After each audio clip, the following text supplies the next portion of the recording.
Queridos irmãos e amigos, boa noite em Cristo Jesus. Estamos iniciando mais um culto de adoração e louvor a Deus.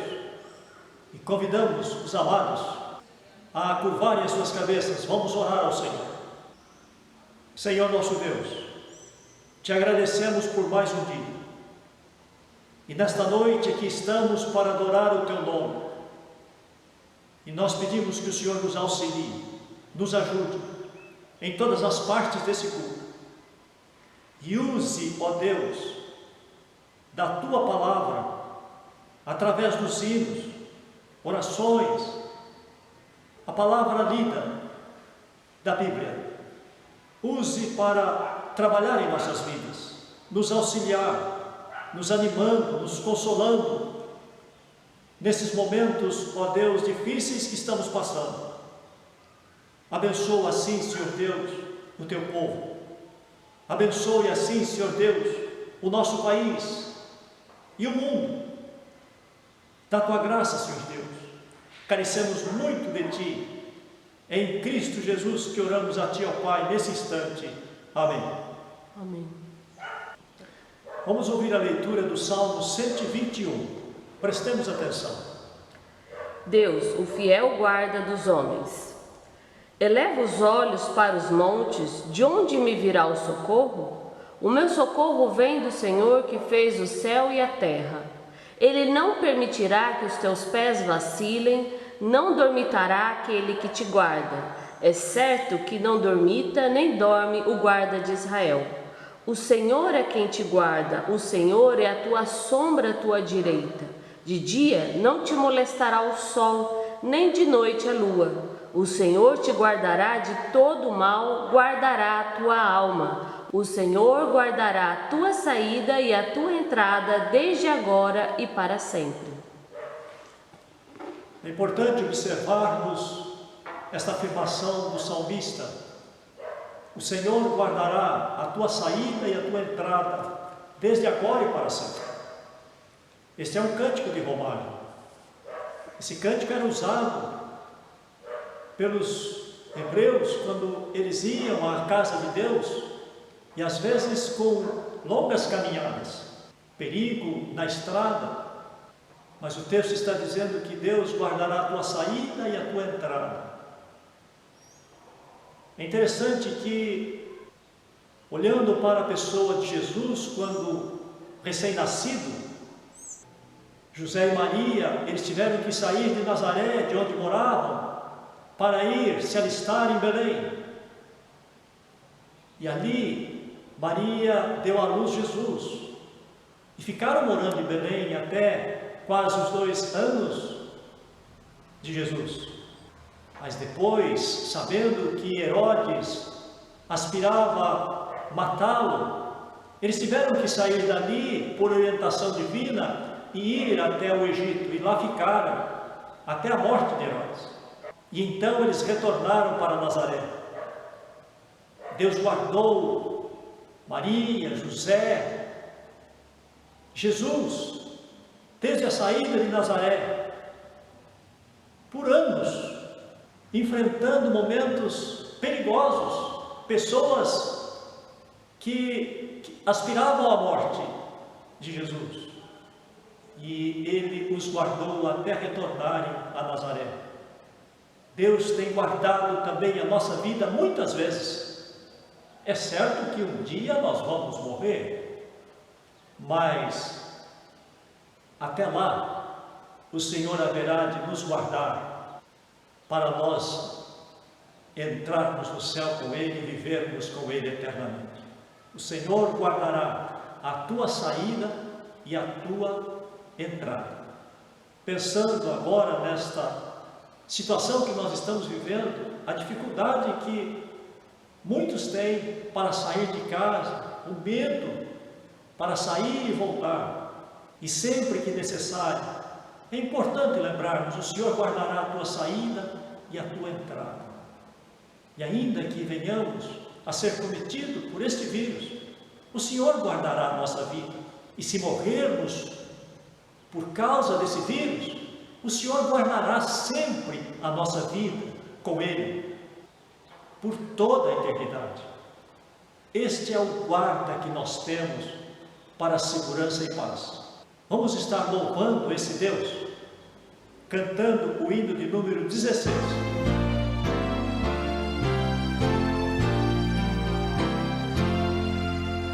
Louvai a Deus soberano, Senhor do que é feito.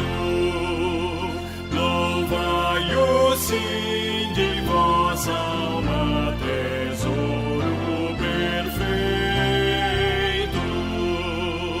A Deus cantai e com fervor tributai profundo amor e respeito.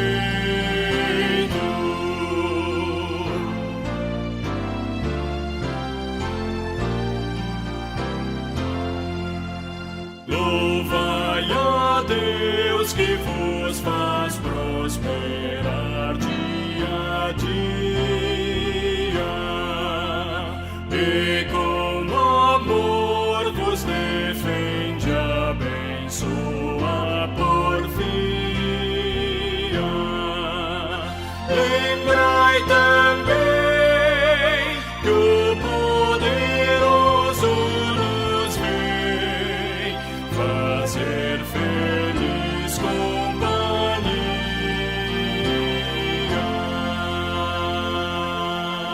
Agora nós teremos mais um cântico.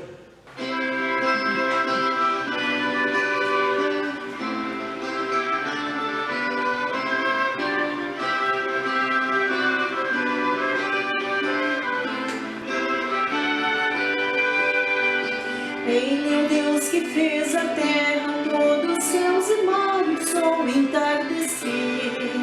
É o Deus que do pó fez o homem, que neste universo tem todo o poder. Eu sei que dele a força que abre os mares, que estremece os montes e detém o sol. Incendeia, faz roer muralhas, e dá força aos fracos e os faz andar. Ele é o Deus da sarça ardente, ainda hoje faz queimar meu coração. Sim, por toda a eternidade, Ele é o Senhor, é o soberano. Por mais voltas deu o mundo, onde quer que esteja, quero me lembrar.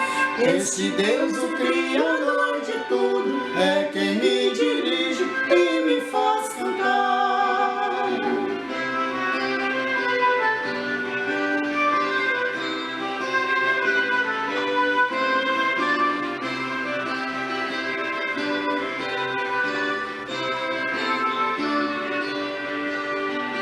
Ele que repreende os ventos, com uma palavra fez calar o mar. Ele é o Deus que fez da água vinho, seu poder os mortos pode levantar. Ele é quem faz que cegos tenham vista, faz que aleijados possam se andar. Vidas velhas transformadas em novas, de toda ansiedade pode libertar. Ele é a luz que com seu brilho veio alcançar meu pobre coração. Ele é quem venceu a morte por sua cruz e deu vitória. Por mais voltas deu o mundo, onde quer que esteja, quero me lembrar. E Jesus, meu Redentor amado, é quem me dirige e me faz cantar.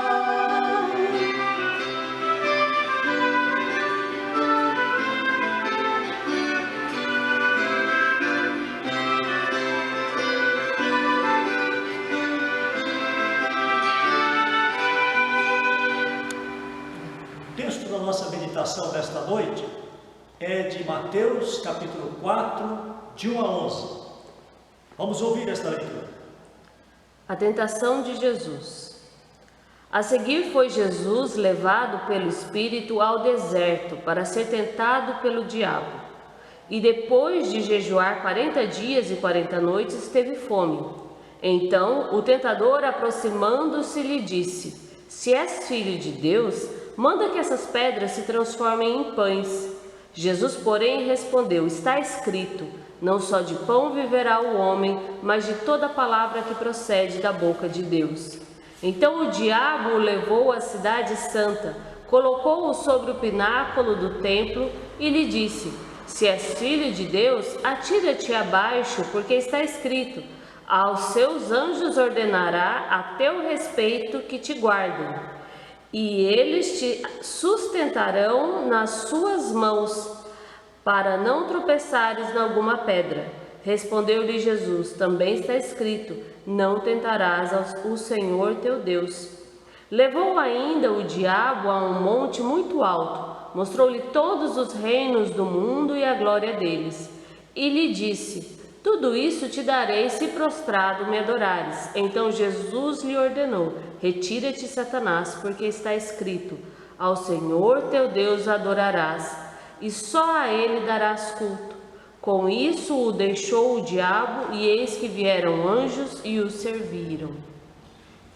Estamos vivendo um momento de quarentena, momento em que estamos impedidos de sair de casa, principalmente as crianças, pessoas idosas e também aqueles que têm problemas respiratórios ou estão com uma gripe. Devemos tomar muito cuidado.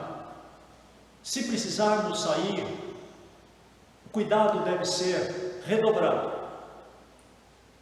A Bíblia fala sobre quarentena? Sim, nós acabamos de ler um texto em que narra Jesus indo para o deserto e ficando 40 dias sem comer e sem beber. A Bíblia cita outros 2 homens que ficaram também 40 dias sem comer e sem beber: Moisés e Elias.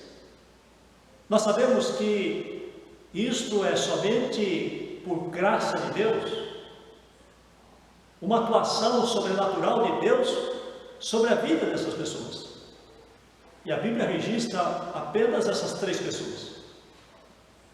Na história nós não temos um exemplo de que uma pessoa ficasse tanto tempo assim sem comer e sem beber e permanecesse com vida. Agora, por que esses 3 homens ficaram 40 dias sem comer e sem beber? Podemos afirmar: Deus queria trabalhar na vida desses homens e depois usar esses homens para trabalhar na vida de outras pessoas, aliás, de muitas pessoas. Começando por Moisés. A Bíblia fala que quando ele saiu do Egito com o povo, atravessou o mar, quando já no deserto, eles foram até o Monte Sinai. E ali no Monte Sinai, Moisés esteve por 40 dias, sem comer e sem beber, na presença de Deus. Nós não sabemos o que Deus disse para Moisés em todos aqueles dias. Não sabemos também se não disse muita coisa, senão somente aquilo que temos registrado na Bíblia, e que Deus lhe deu as tábuas da lei com os 10 mandamentos. Mas com certeza aquele momento na presença de Deus serviu para a sua alma, para a formação dele no conhecimento da intimidade com Deus, para a formação da sua vida e poder assim depois acompanhar o povo, aliás, durante 40 anos. Moisés iria depender de Deus durante todo aquele tempo. Não demorou para que o povo tivesse fome. E recorreram a Moisés, inclusive murmurando, porque eles haviam saído do Egito para morrer no deserto de fome. Moisés, então, sem poder fazer nada por aquele povo, ele recorre a Deus em oração. E Deus soluciona o problema mandando maná. Aliás, este alimento eles tiveram durante os 40 anos. Depois a sede, murmuraram de novo.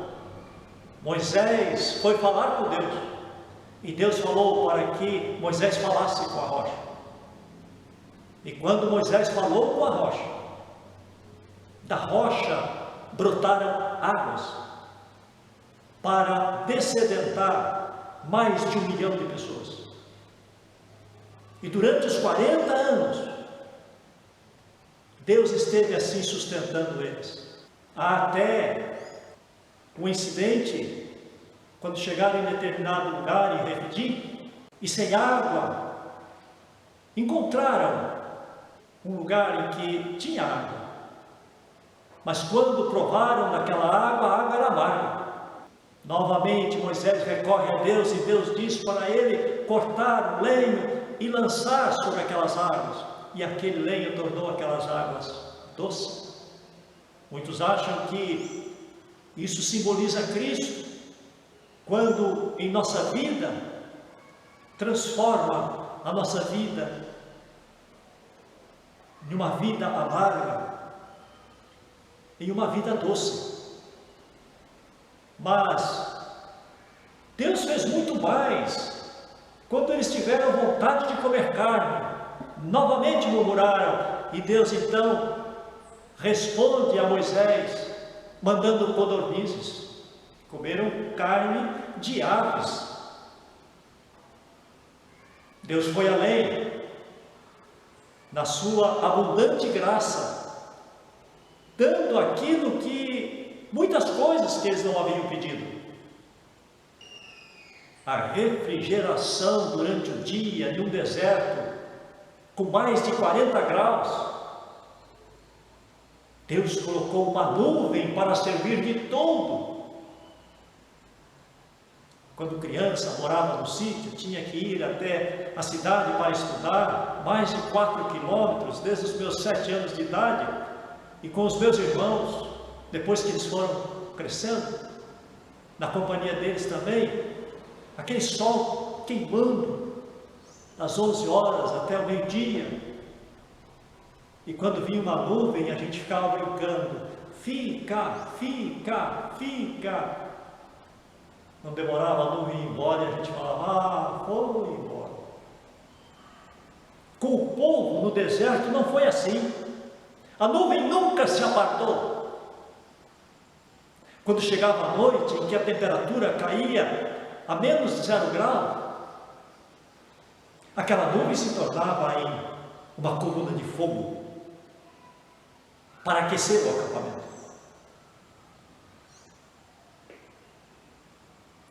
Também a Bíblia diz que naqueles 40 anos os seus pés não incharam, as suas roupas não envelheceram.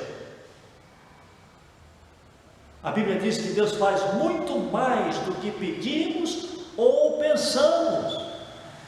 E Moisés se tornou o maior legislador do povo de Israel. Os 5 primeiros livros da Bíblia foram escritos por Moisés: Gênesis, Êxodo, Levítico, Números e Deuteronômio, chamado os livros da lei.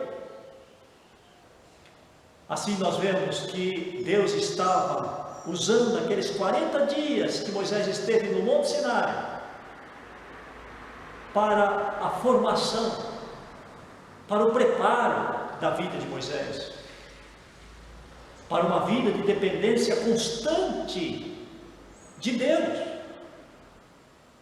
Quando a gente olha para Elias também esteve 40 dias e caminhando uma distância de 300 quilômetros com a força de uma comida. Aliás, é interessante a gente observar a vida daquele homem. E isso aconteceu quando ele já estava no final de sua vida, ou do seu ministério, cansado, exausto, abatido, e por que não dizer deprimido? Elias tinha tido pelo menos 6 momentos importantes na história da sua vida. Um desses momentos foi quando ele anunciou a seca por causa dos pecados do seu povo, e Deus chamando o seu povo ao arrependimento, e eles endurecidos nos seus corações, vivendo nas suas vaidades. Por 3 anos e 6 meses não houve chuva. Elias teve que sair da cidade, teve que ir para o mar, teve que ser sustentado por corvos. Também uma atuação soberana de Deus para cuidar do seu servo.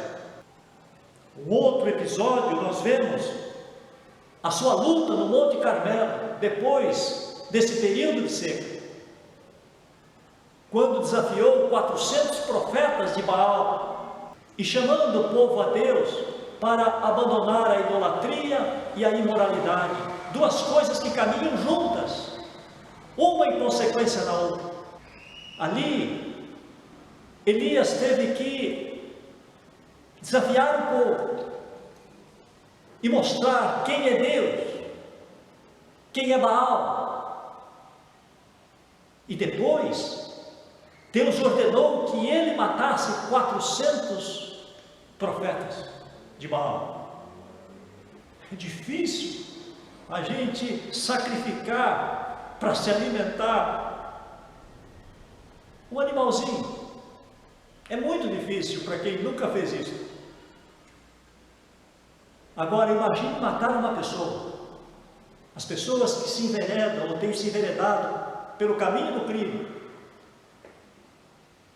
podem dizer para nós com mais propriedade quanto isto é duro, quanto isto faz sofrer, e quanto mais pior. Não é sem razão que buscam tranquilizantes, fazendo uso de drogas para se relaxarem, para dormir. Imagina então aquele servo de Deus, aquele homem que não desejava nunca na sua vida matar ninguém, mas tinha que obedecer à ordem de Deus. Naquela época, Deus ordenou isso.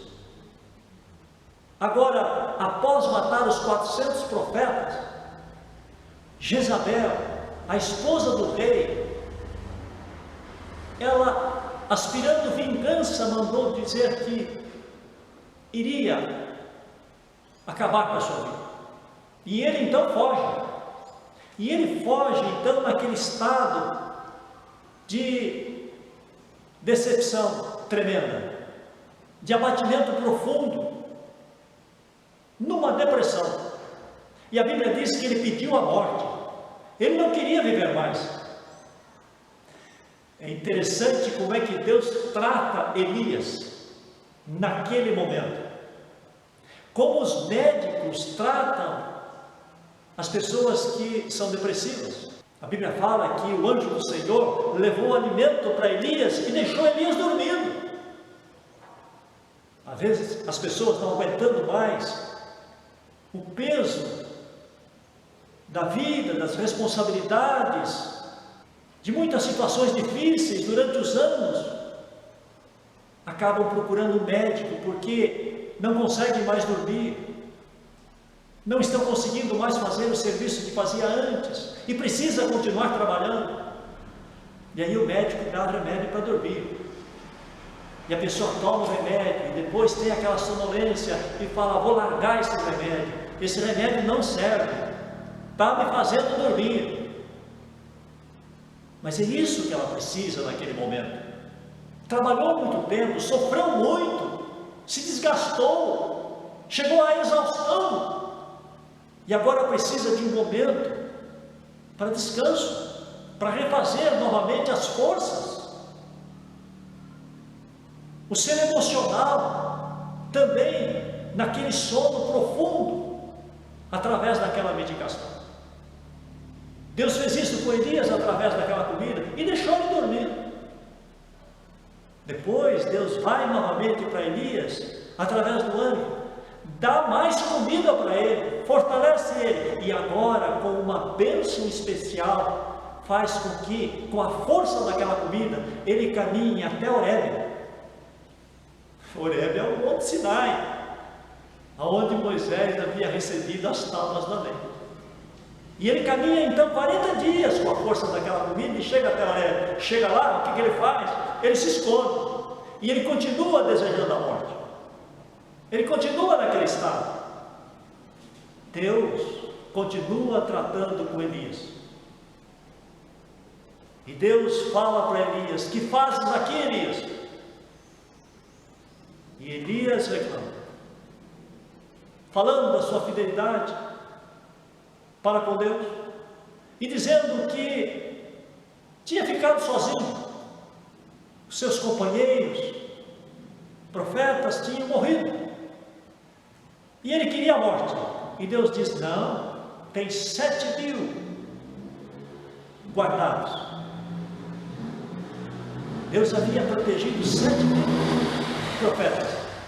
E Deus diz para Elias: volta, ainda não chegou a hora, não é o fim. Quantas pessoas assim, depois de anos de trabalho, com a família, com filhos, quanto sofrimento e às vezes quanta incompreensão, quantos momentos difíceis que desgastaram a sua vida física, emocional, espiritual, e quantos ministros assim. Elias estava inclusive sendo perseguido. Coisa pior ainda é quando há perseguição. E Deus então diz: volta, volta e vai lá e unge. E Deus fala para ele ungir 3 homens. Um deles era Azael, rei sobre a Síria. Outro, Jeú, rei sobre Israel. E também ungir Eliseu, profeta que sucederia Elias. E aí ele volta e unge esses 2 reis. E também ele unge Eliseu. Interessante que esses 3 homens iriam trabalhar na vida do povo, continuar lutando com o povo para trazê-los de volta a Deus. Então a gente vê aqueles 40 dias na vida de Moisés, aqueles 40 dias na vida de Elias, serviram para formar aqueles homens e ser grande bênção na vida de muitas pessoas, para reconduzi-los a Deus. E Jesus? Alguém pode questionar por que Jesus teve que ficar 40 dias sem comer e sem beber?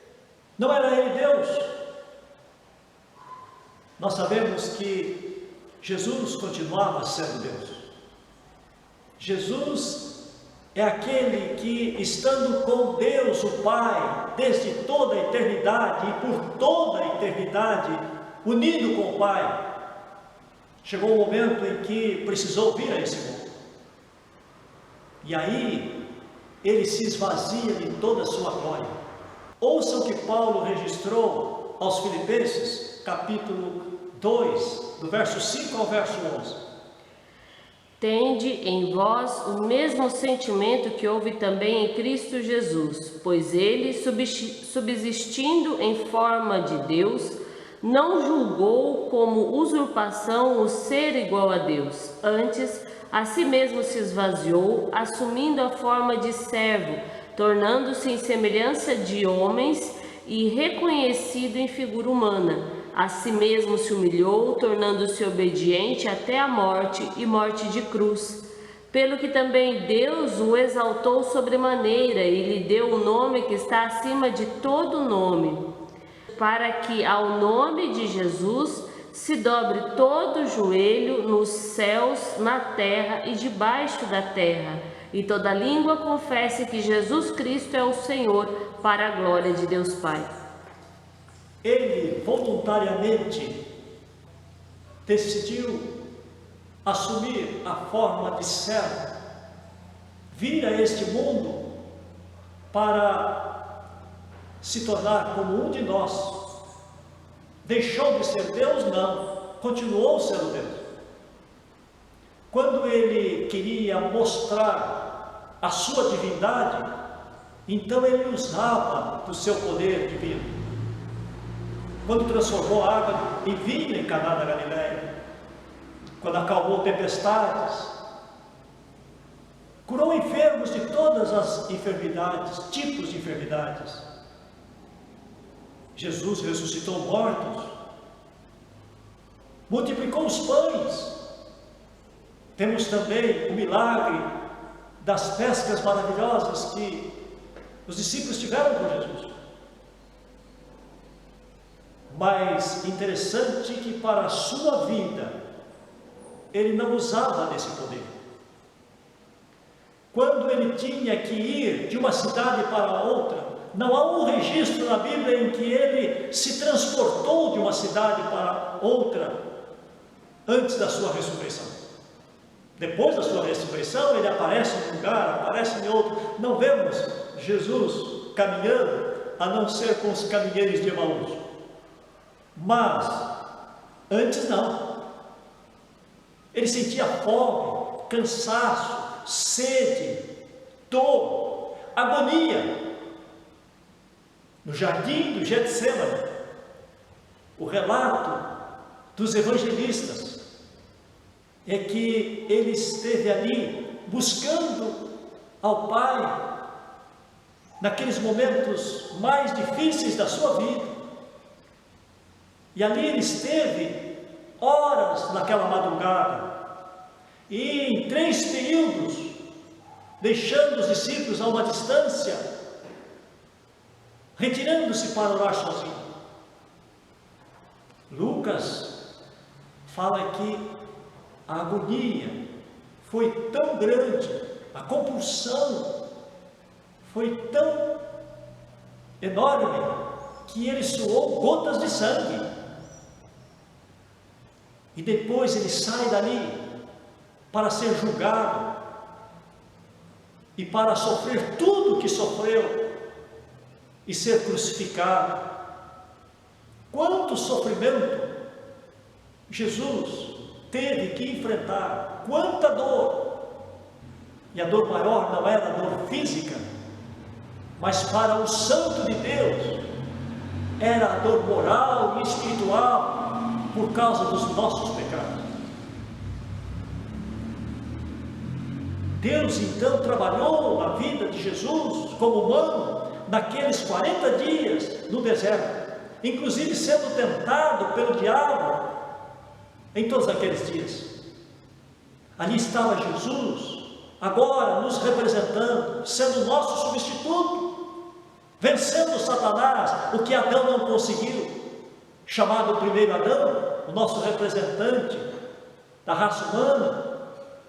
Jesus é o representante da nova criação, do novo povo que Deus está formando para habitar com Ele por toda a eternidade. Alguém tinha que nos substituir. Na terra, no céu, não havia ninguém. Somente Jesus. Somente o Filho de Deus.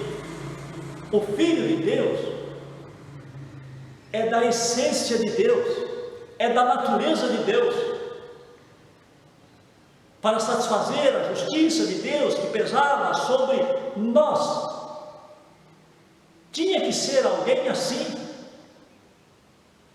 E Jesus então se dispôs a vir e se tornar o nosso substituto, satisfazendo assim a justiça, como em um tribunal, o juiz, mas também entre os acusados, o advogado. E Jesus se tornou o nosso advogado. Aliás, aquele que advoga causas perdidas, mas com justiça. Com justiça, porque ele paga a dívida para apresentar ao juiz os comprovantes. E a sua vida é a comprovação diante do Pai de que a nossa dívida foi totalmente paga, por completo, mas tinha que ter aquele preparo. Agora, pensemos na nossa vida. É difícil um momento de reclusão, comendo, bebendo, é difícil passar uma semana, 2 semanas, 3 semanas, não sabemos quanto esse momento vai durar. É difícil, mas como ele é importante, para quê?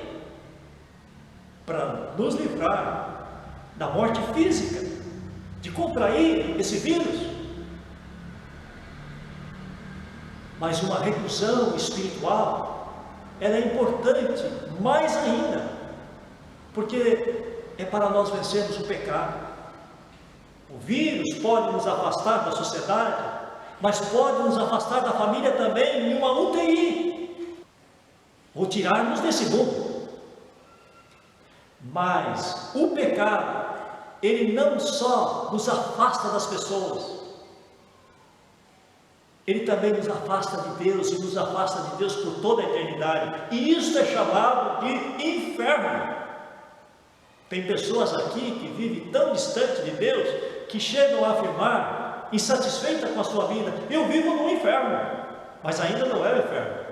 Aqui ainda tem a natureza, ainda tem música, tem criança, para alentar o seu coração, alegrar a sua vida. Na eternidade sem Deus, não. Assim como nós não sabemos exatamente como é o céu, não sabemos como será o inferno. Quando a Bíblia fala de fogo, ela fala de trevas. Ela usa de figuras para dar uma pálida ideia do que realmente é, tanto do céu quanto da terra, do inferno. Agora, tire um momento na sua vida, diariamente, para você estar com Deus. Deus não está exigindo que você